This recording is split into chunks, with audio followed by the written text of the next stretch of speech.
Well, welcome to another episode of Beyond the Standard. Today, we have the privilege of speaking with Stephen Clarke, a distinguished expert in AI and information data management, as well as the principal consultant at AI Able Consulting. With over 2 decades of leadership experience across the New Zealand public sector, Stephen's impressive career spans senior roles, including Chief Archivist, Head of the National Archives, and the Chief Data Officer at the New Zealand Transport Agency, with prior contributions to organizations such as Inland Revenue, the Department of Internal Affairs, the Office of the Auditor General, and the New Zealand National Grid.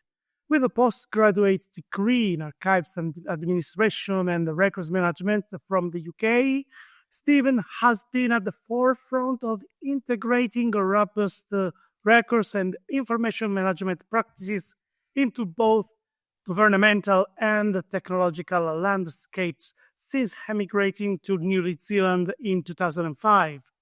A passionate advocate for global standards, Stephen has worked extensively with Standards New Zealand, Standard Australia, and the International Council of Archives since 2007, and with ISO since 2010. His contribution to key standards like ISO 15489, ISO 16175, ISO 23081, and the ISO 3300 series have cemented his status as a recognized leader in the field. Stephen's unique approach blends his background in anthropology with a technical expertise, striving to provide human and information systems. His professional mission is clear: to ensure the right information reaches the right people at the right time, ethically and effectively. Currently, Stephen is particularly excited about his role in developing the new standards for records management and artificial intelligence, highlighting the evolving intersections of AI and the traditional records management principles. In this interview, we will delve into Stephen's insights on ISO 15489, the cornerstone international standard for records management. Originally published in 2001 and revised in 2016, ISO 15489 established the principles and concepts critical to the creation, capture, and management of records across diverse business and technological environments. Stephen will share his perspective on how these principles have evolved, their impact on modern information management practices, and what the future holds, especially in the context of emerging technologies like AI. Hello, Stephen. Kia ora. Thank you for being here with us for this episode of Beyond the Standard. Let's talk about ISO 15489. But first, could you please explain to us what Kia ora means and why this greeting is important to you? Kia ora. I've lived in New Zealand now for 20 years, and kia ora is Te Reo Maori. It's from the Maori language. It's a general salutation or greeting, and it's just nice to use our local and indigenous language. And the way that we would normally introduce ourselves within a meeting context is to say our pepeha. So I might just do that just to introduce myself within a New Zealand context, and maybe something interesting for our broader international viewers. So, Ti hai Māori ora, ko te waka re rangi te waka, ko kaupechring kintel te maunga, ko loch long te awa, ko clan Cameron raura ko clan Makangi o ko iwi, ko Maklirich raura ko chonech o kintel te hapu, no te whenua ko te mana o ho, o Stephen McKinshin o Cleary o ho, no rera, tēnā koutou, tēnā koutou, tēnā tātou katoa.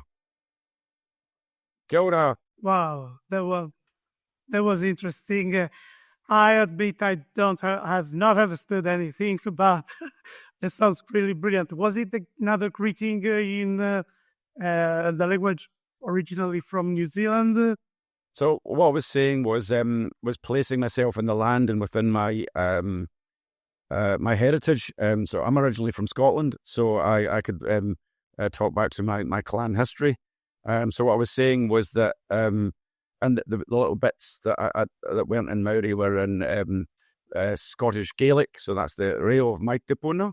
So what I was saying was that I was cleansing the air and calling out that my place in the world is that Five Sisters of Kintail was my mountain, Loch Long was my loch, my lake, Clan Cameron and Clan Mackenzie as my heritage on my dad's side, and on my mum's side it's McCleary and Mackenzie of Kintail.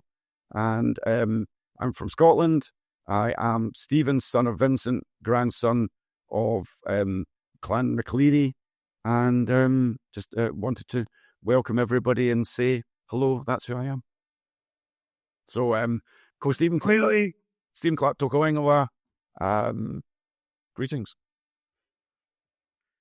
Lovely, thank you very much. And I think this is really fascinating because actually what you say is you bring your history with you even in your introduction, and this is so interesting actually from the highlights the importance of how archives, records management, actually what the importance they have also in the history of everyone, and because it is who we are actually at the end. When you keep this heritage and this legacy with you also in the name, it's so important. You say, hello, I am this. This is really what I have because this is my history. So thank you very much. And I think actually this links to our next question, which is that we want to know a bit more about you, Stephen. So could you please tell us a bit more about your professional background and how you became an expert in records and information? What initially drew you to this field? Was there any particular moments or projects that inspired your passion? Please tell us a bit more about this. Well, you often hear, particularly in the Australasian context, people talking about becoming accidental records managers or archivists, because people do often, particularly in Australia, sort of drift into the profession. That wasn't really my story, although perhaps how I got there was I started off life as an engineer. And in my mid-20s, I realised I wanted to do something a bit different.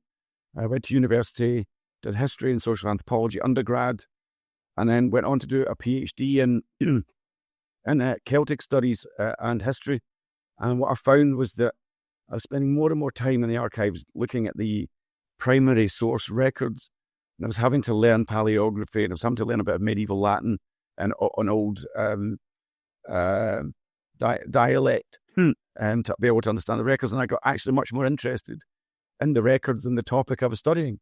So I dropped out of the PhD and decided to do the master's course in archives administration and the joint one with records management, because I thought, well, qualifies me for two different roles. So it gives me twice as many options for jobs when I leave university. So that's how I got into archives and records. I was lucky, I did my postgrad in the UK, and it was a transitional period in the early 2000s when we still got taught medieval Latin and paleography and diplomatic to understand the last 2,000 years of records. But at that time, there was also 1549 had just been published. There was the beginnings of electronic record keeping systems. There was Morec, if you remember that, in the European context. So we can, on the one hand, I might be going from a lecture where I was learning about 8th century half uncial Irish text, and then the next one it would be how to design metadata schema within in an electronic record-keeping context. So I had that kind of really interesting cross-pollination. My first job out of university was working as a records manager at the National Museum of Wales. So I was kind of got the best of both worlds. But then I just felt it was time for me to move on and look for new challenges. And I got offered a role at Archives New Zealand. And how I got into standards was that role that they asked me to come over and do was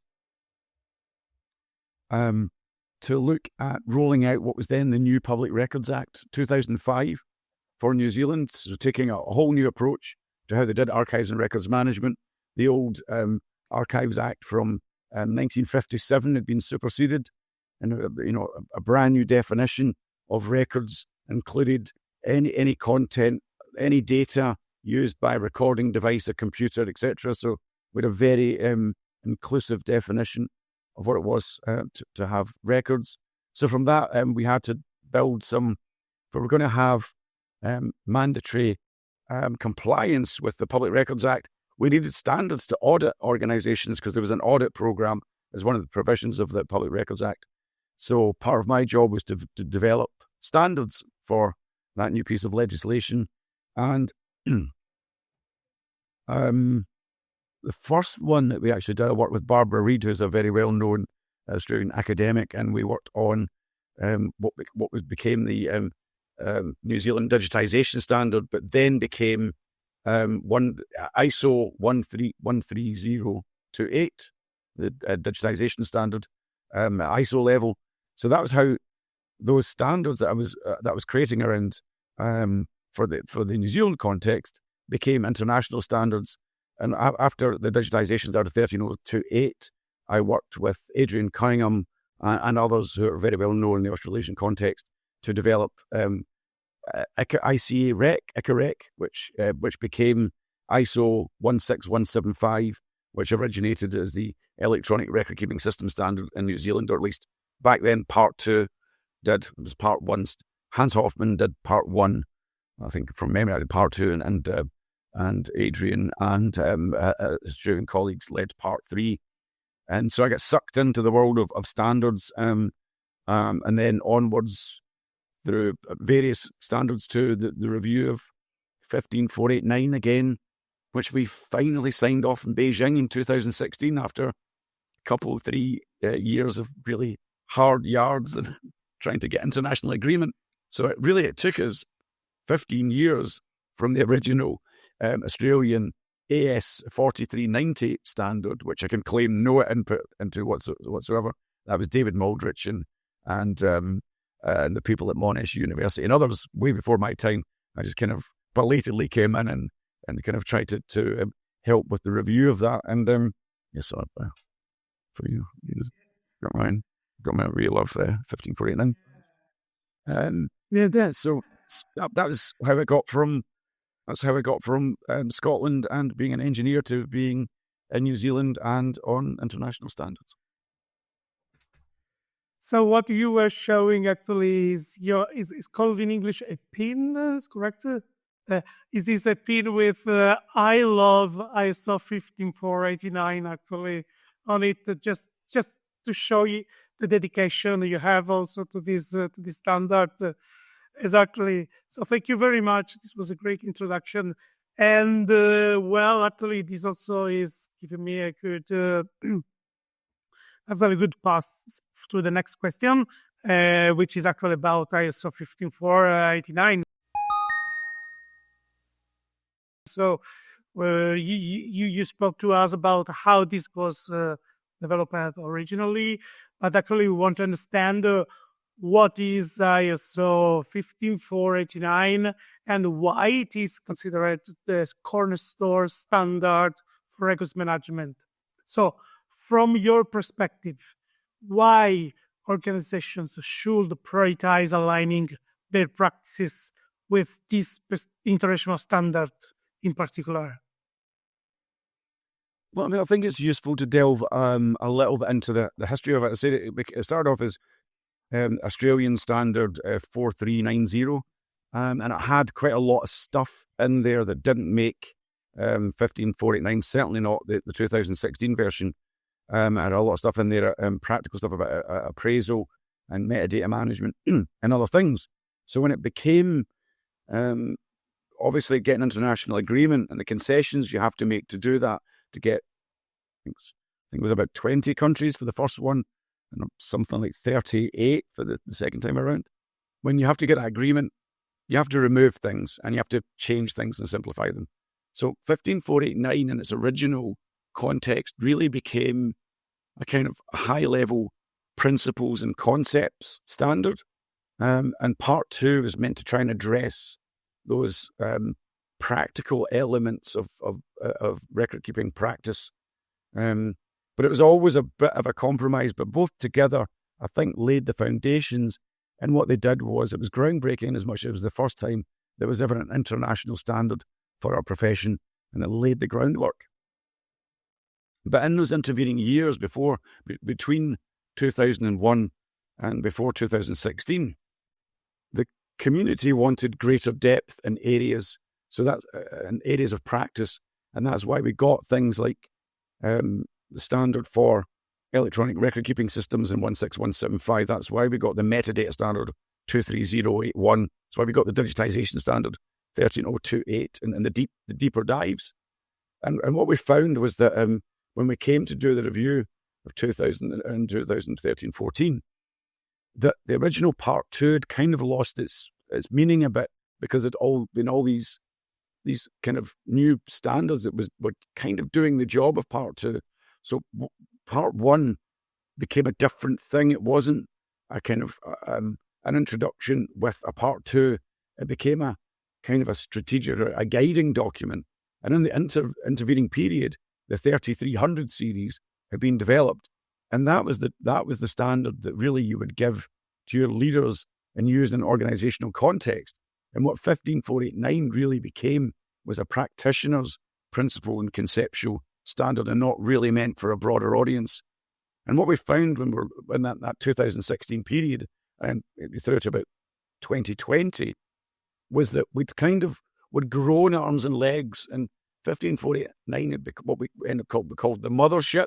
If you think of UFOs, and there's all the little ones that buzz around it, but it seemed to become a bit unfocused. There wasn't a strategic approach. The little ones that were around it had sort of grown a bit organically. So we thought, well, what is 15489? What's its role? And if its role is to be the mothership, then it's got to be quite simple, because all the detail goes in to the companion pieces.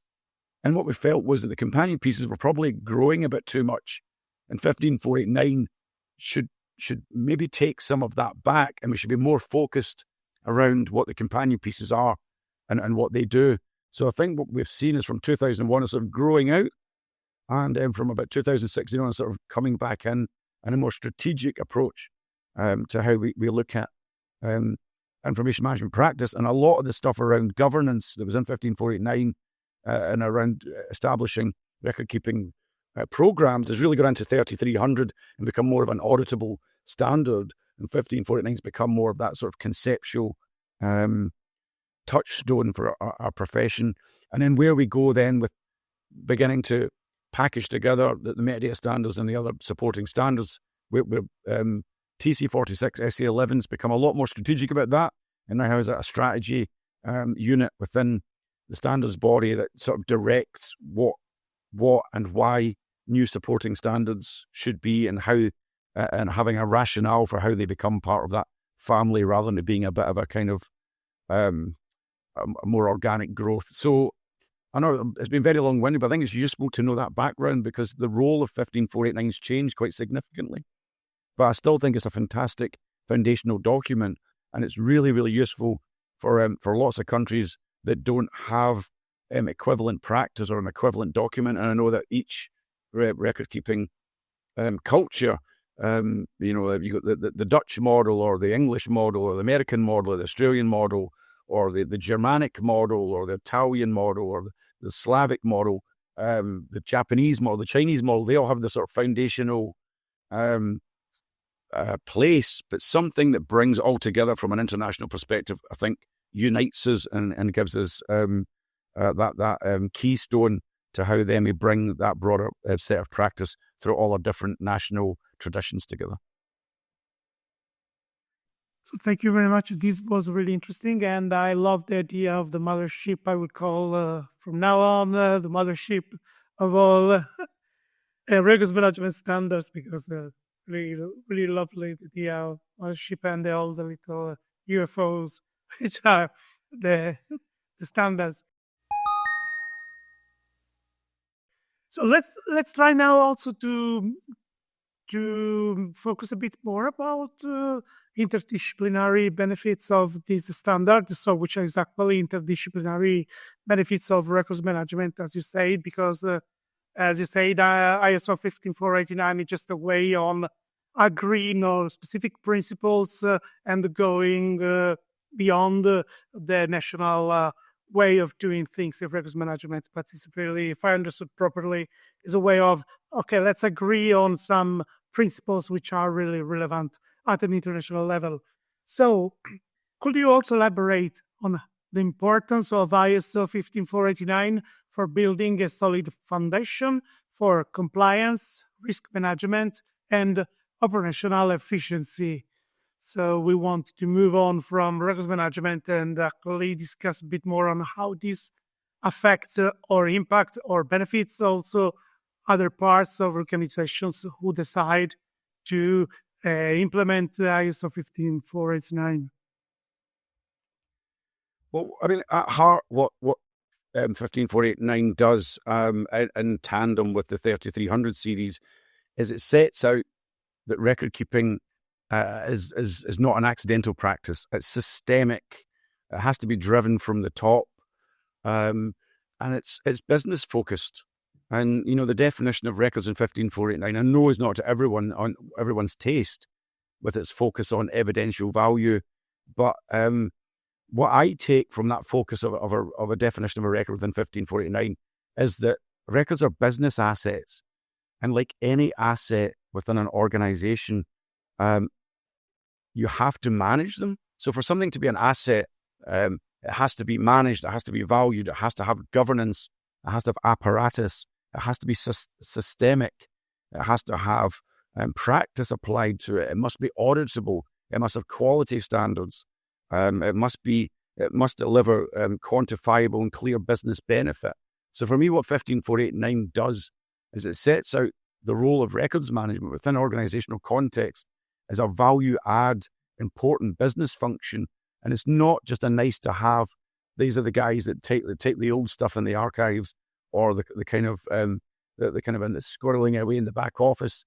They are a front and center business enablement function, and we have moved from the back office file rooms into the front and center within digital record keeping, because the skills that we have never been more relevant. If we look now, particularly with the advent of artificial intelligence and generative AI within organizations, suddenly there's a huge need for practitioners that understand semantic relationships, that can do ontology, that can do metadata schema, that understand multi-entity relationships, that understand relational models within business contexts, business classification, retention and disposal, version control, business information value.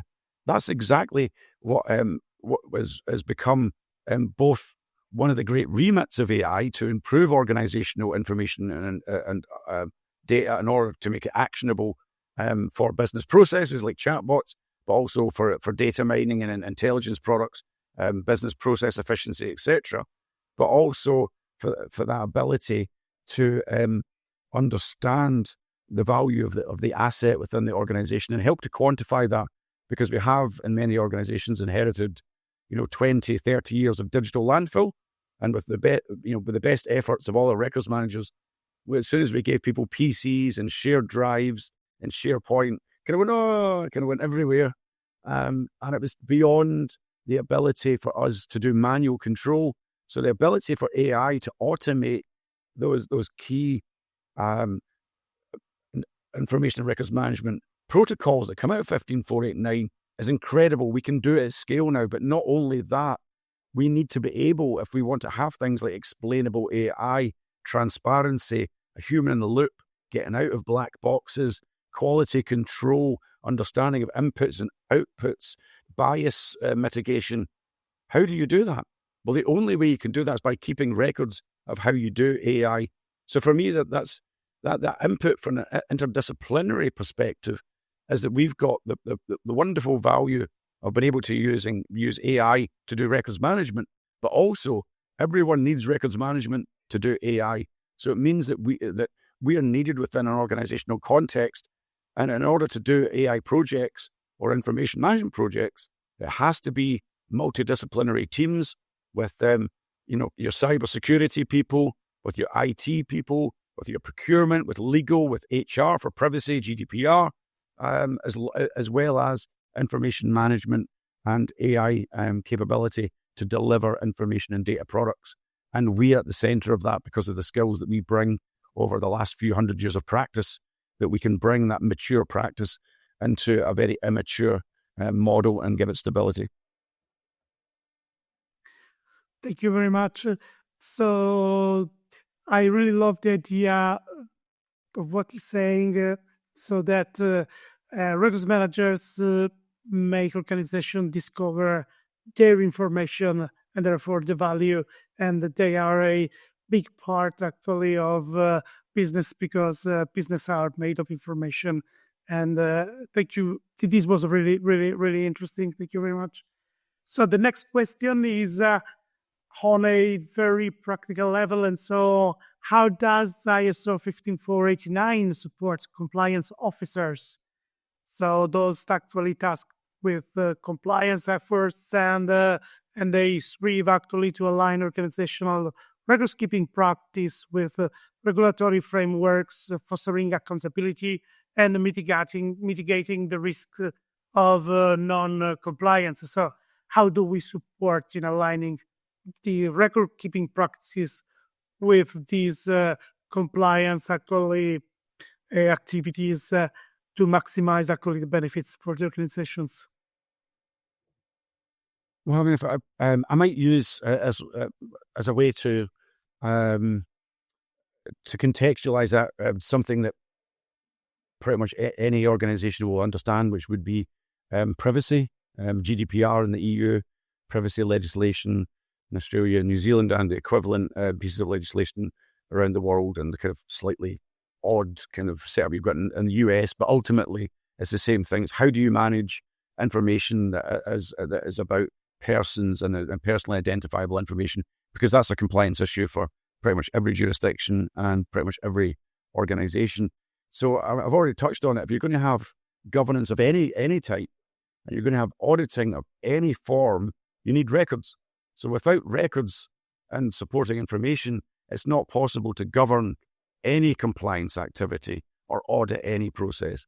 So our role is a pretty universal one when it comes to compliance officers. But if I use the example of privacy, what you tend to find is that privacy is driven usually by legislation, and quite often it's driven by lawyers, and they come up with wonderful determinations, but their determinations are based on law, not on what's possible information management systems, and not the way people actually manage data and information, how they send and receive it, and the conduct of their business.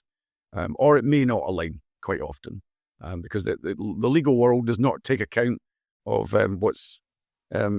what's practicable from a process perspective in your organization when the judge makes a determination. So we have to kind of work with that. But and this is applicable to lots of different compliance functions, is that privacy, what they essentially do is they come up with legal determinations, outcomes, and rulings. Those don't give you privacy information management. They give you parameters and inputs into how you build designs for information management systems. So our job is to turn legislation into deliverable systems. So what we do when we design and implement our information and data management systems, whether it be core business systems or whether it be supporting supporting corporate systems such as HR management systems or payroll systems or financial systems or procurement systems or contract management systems, is that the record keeping requirements of these pieces of legislation need to be built into the design. They need to be built in such a way that they can be captured automatically where possible and with the minimum effort of attribution where it's not possible to do so.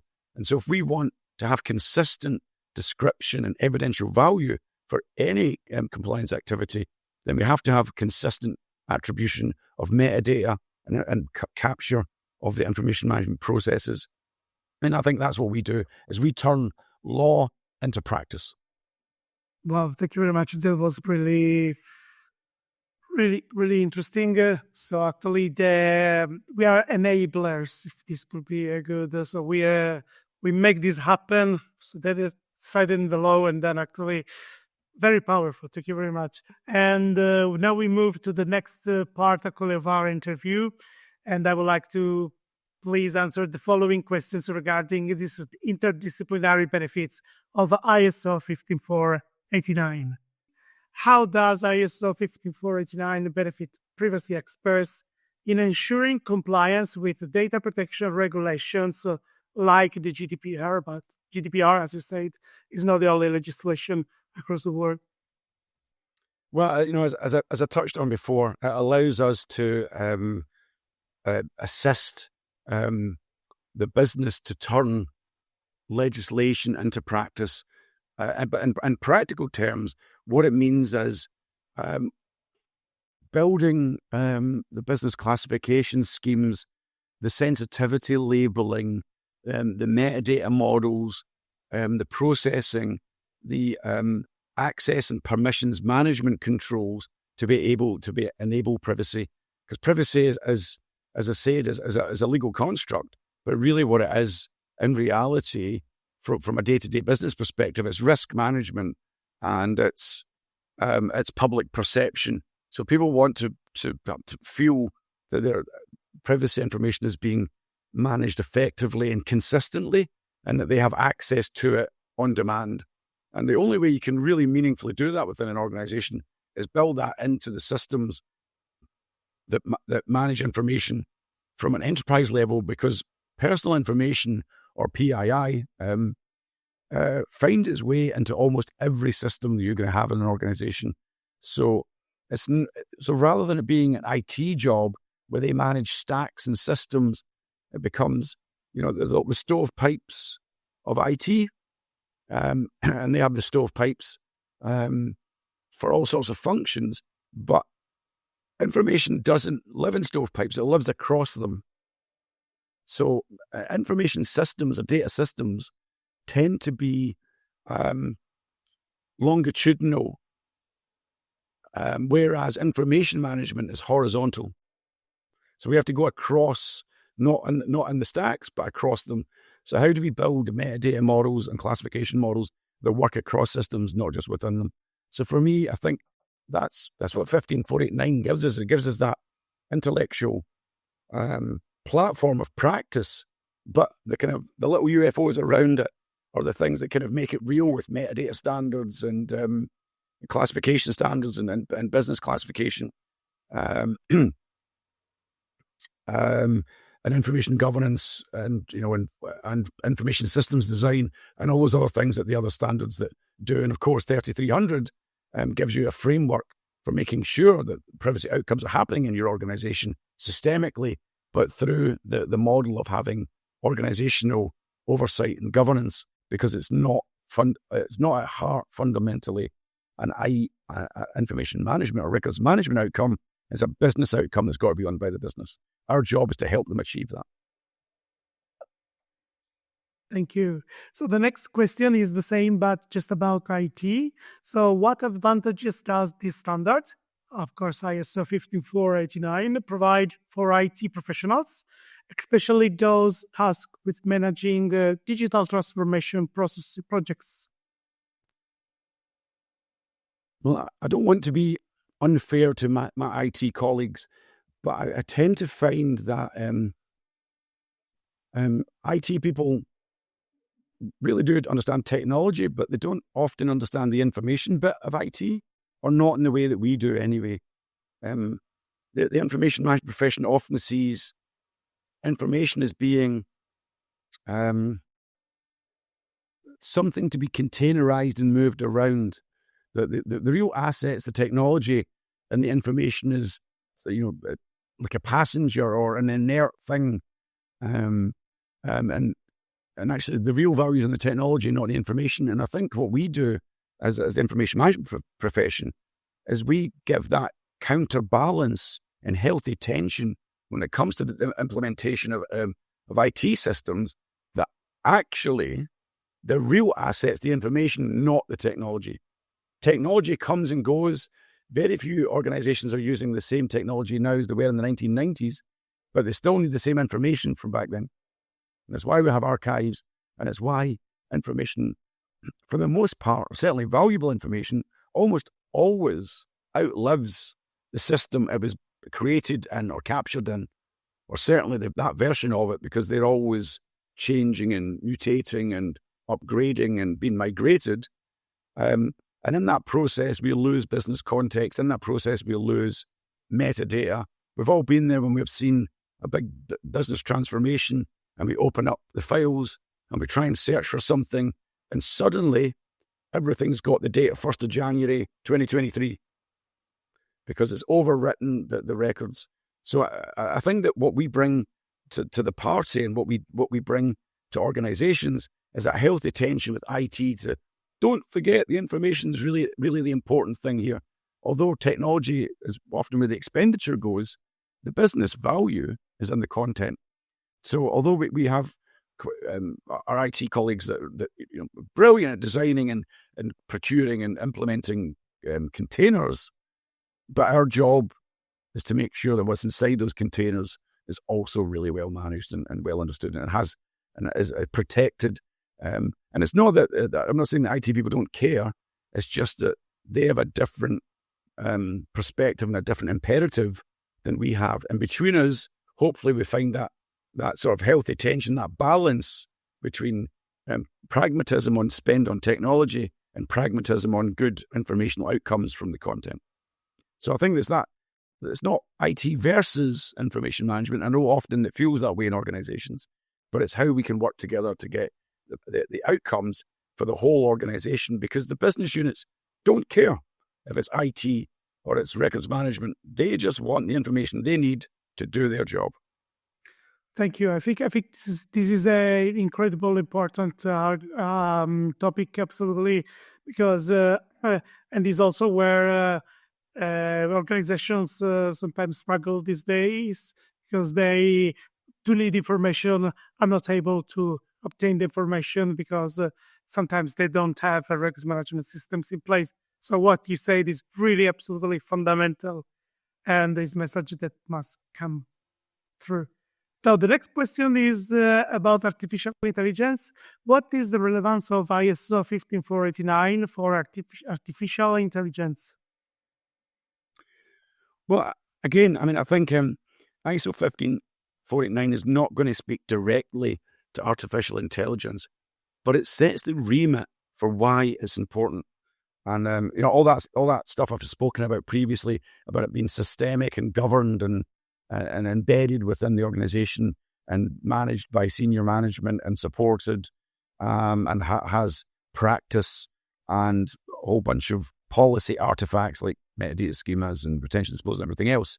So it gives us that license to operate. And what I'm really excited about at the moment is I'm working on working group 22, which is the new ISO standard and TC46 SC11 for records management for artificial intelligence. So what 15489 does is it gives us that keystone conceptual set of practice and license to operate, if you will, within that conceptual and strategic position within an organization for data and information management. And therefore, because artificial intelligence is such a new, and it's not super new, but the way it's been implemented a lot of the time is very new. It's fast paced. It's changing. And you wouldn't want to write stuff like that into a cornerstone standard that might only get updated every 10 or 15 years. So what 15489 does is it gives that kind of license to operate. And I think that's where we do need the role for the kind of the mothership and the kind of supporting standards that can be much more agile and updated much more quickly, and speak directly to things like AI. But we know right now that, you know, when we publish this in maybe a year's time, I'll be out of date within 1 or 2 years because things are moving so quickly. So how do we balance that high-level 15489 principles and concepts with actual practice? So, but that's always been a tension and always will be a tension when it comes to implementing records management within technology systems. And, you know, we, as professionals, we've all lived through the previous iterations of the impact of AI. You know, whenever we spoke about, 20 years ago, the internet was going to change how we did information management. And then it was smartphones is going to change the way we do information management. And then it was new privacy legislation is going to do that. Then it was big data. Then it was Web 2.0. Then it was, these things happen over and over again. So I see artificial intelligence within that long history of how information management practice has been disrupted when we move from tablets to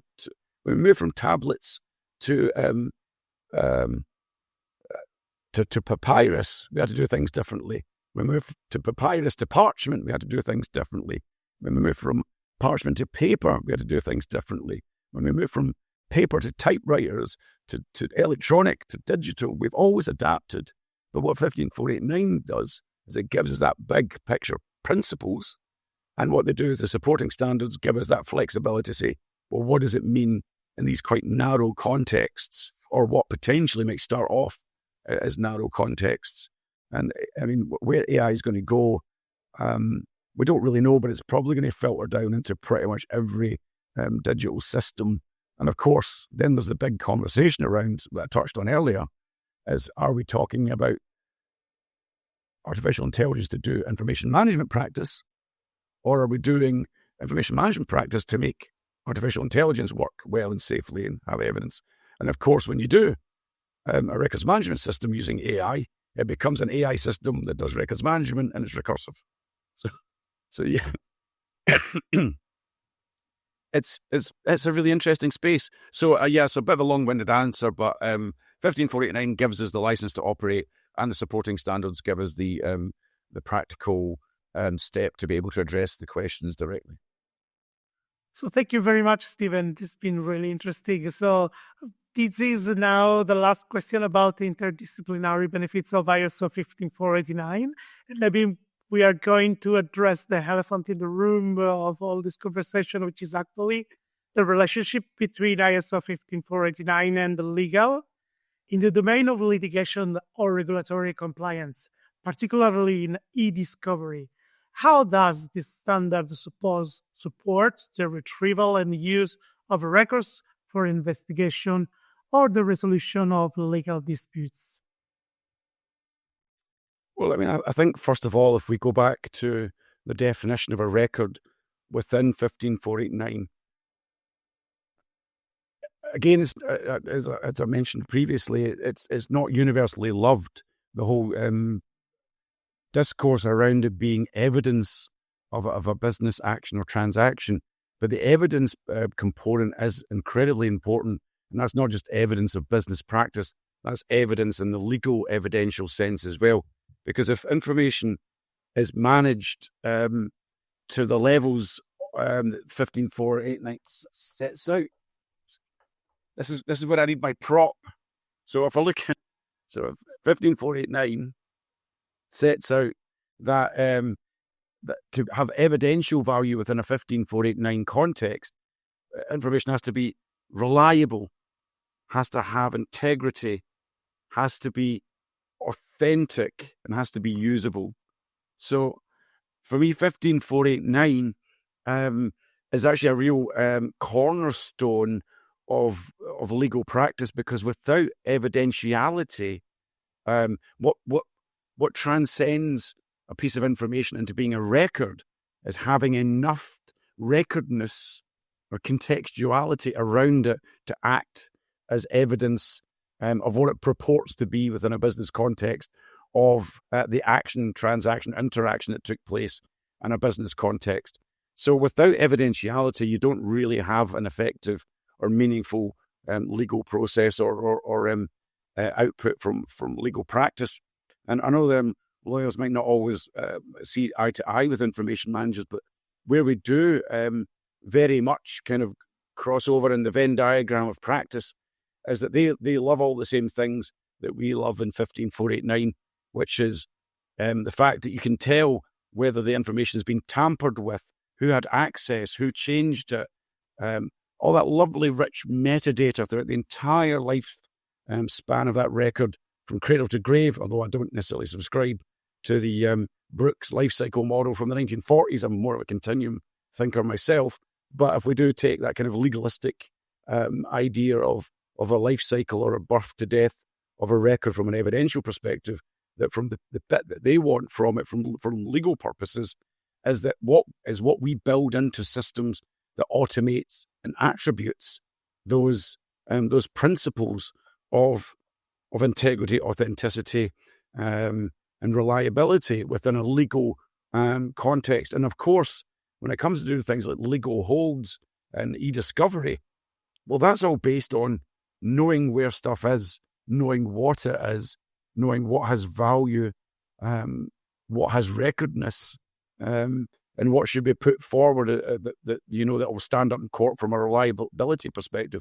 So I think that when it comes to producing evidence from a record keeping and information management perspective, legal and the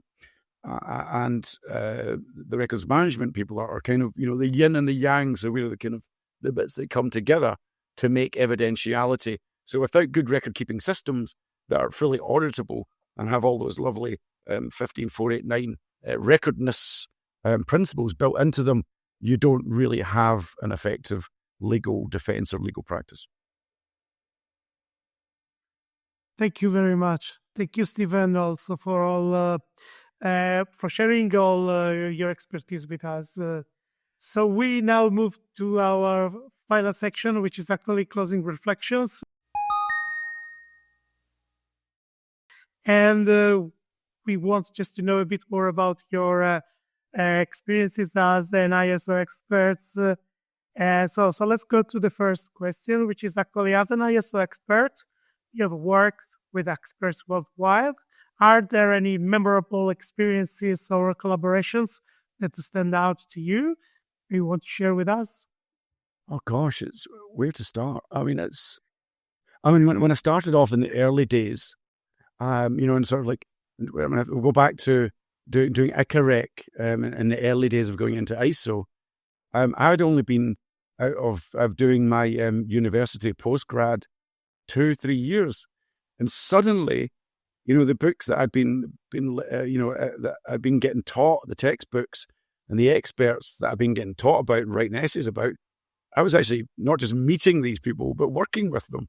I mean, that was, they say kind of never meet your heroes, but in general, I've had a fantastic experience. I say one of the first significant pieces of work that I did in the standard space that became the digitization standard was working with Barbara Reid. I mean, that was just an incredible, and we don't always see eye to eye, but I kind of get to kind of speak to Gianna Duranti, who's always got very strong opinions and is a colossus of the records and information management profession. So I think for me, what the memorable experiences are getting to work with these people that I'd only read, only knew them from textbooks, and I've name dropped loads of them already, like Adrian and Barbara and David Moldrich and lots and lots of others. It seems unfair to mention individuals, but the ones that I've kind of worked most closely with, Hans Hoffman as well. And the other thing is being exposed to records and information management practice from so many different jurisdictions. There's nearly 50 organizations on the ISO committee now. So, you hear what's happening in, from Anki in Sweden, or Xiaomi in Beijing, or the amazing stuff that is coming out of Korea, because South Korea's got such a different perspective on information management to the way that we do things in information management. We get to speak to kind of the Korean experts, both at sort of university and the ISO level, and get to speak to our Russian colleagues, and the wonderful thing about information management practice is transnational, and it's kind of colorblind. We don't really care about the supranational political environment that we operate in. We're very collegiate. It doesn't matter if you're from South Korea or Russia or Kenya or Argentina or Canada or the UK or the Netherlands. We all have our own context, our own practice, but we all come together to do amazing global products. But if I had to pick out one actual experience rather than the general kind of the amazingness of the people I get to meet and interact with, it would be finally agreeing the second iteration of ISO 15489 in a very impressive room in Renmin University in Beijing. And China's got such rich record-keeping history. It's got thousands of years, and they have huge museums for each epoch, not just for, they've got like 5, 6, 7 for each kind of dynasty of their huge multi-thousand-year history. And you sort of feel pretty small, and you think as someone that's done quite a lot of study in starting European record-keeping, then moving into stuff like, Schellenberg and Terry Cook and the North American model, and learning more about the Australasian model from people like Sue McKemish and others, that you think you've got a reasonable grasp on it. A little bit about African stuff, and you think a little bit about Asian, and you go to China and you realize you know nothing, and there's thousands of years and huge amounts of practice you literally knew almost nothing about. That's incredibly humbling and kind of amazing. So it felt very apt to be the place where we agreed the second version of 15489. Thank you. So now we have one last question for you, and it is, what advice will you give to professionals who are new to records management or those looking to specialize in it? That's a great question. There's so many things I would say. There's basic things I would say, like remain curious. Always keep seeking to know more, because there's a lot of fuzzy edges in information management. You can go into all different kind of specialist areas, to health or law or my own personal kind of little favorite area to play in, ontology and conceptual modeling. But I would say stay curious. That goes for the evolution of our practice as well. If I can be a little bit critical of our profession, we do have a bit of a reputation for being a bit stuffy and sticking to established practice, which, in 15489, I think does need a refresh now, because it's still got, whether it hides it or not, it's still the clothing of 154, the digital clothing of 15489 is still wrapped around the shoulders of paper practice, really, in the paper paradigm. And I think we do need to kind of bifurcate between and be really clear that some stuff is in the paper world and archival world, and stuff is now moving in to the digital world. And actually, even the principles kind of don't always fit both sets of practice, and where that will take us, I don't know, because the way I see our practice is, and I'd say for young professionals, is get your head around and really understand things like Dhamma Dimbok, the book of knowledge for data management, because I think for data governance is converging quickly with the records and information management. You really need to understand that data governance side. And we've been quite stuffy, I think, as information records managers have gone, oh, that's their thing, we do this thing over here. These things are converging, whilst at the same time, our practice is splitting. And I just don't think it's sustainable for that practice I learned about in the late 90s, early 2000s. It was very much of the paper paradigm. Not all of it is going to be applicable in the brave new world of AI and digital information management, especially when we get into things like quantum and DNA storage and the sort of things that are already happening now. Never mind what's going to be in the post-digital, post-quantum world. It's probably not too far away, and most of us haven't probably given an awful lot of thought to where record keeping goes next in 10 or 20 or 30 years. So yeah, that would be my advice: is look at cognate fields, learn a bit about digital ledgers and blockchain, learn a little bit about cyber security, learn a little bit about data governance, and broaden your horizons, stay curious. And I'm a bit jealous because you're going to get to see stuff that I'll never get to see. What a time to come into the profession. Stephen Clarke, thank you very much for being with us today. And I don't know what to say in your language, but thank you very much and see you soon. Thank you so much. Thank you.